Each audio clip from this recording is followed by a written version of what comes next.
કબજિયાતથી બચવા માટે શું કરવું? આપણે જાણીએ છીએ કે બધા જ રોગોનું મૂળ કબજિયાત છે. જેને કબજિયાત રહેતી નથી એને શરીરની અંદર કોઈ પણ બીમારી થતી નથી.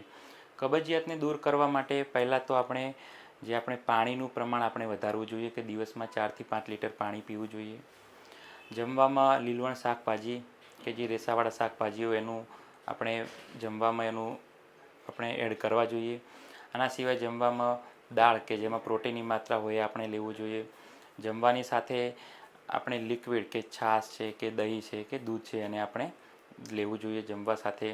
આના સિવાય જે જંક ફૂડ છે કે જે બહારનું મેદાવાળી વસ્તુ છે, બહારના નાસ્તા છે કે જે બ્રેડવાળી વસ્તુ છે, આને આપણે એકદમ સદંતર બંધ કરવી જોઈએ.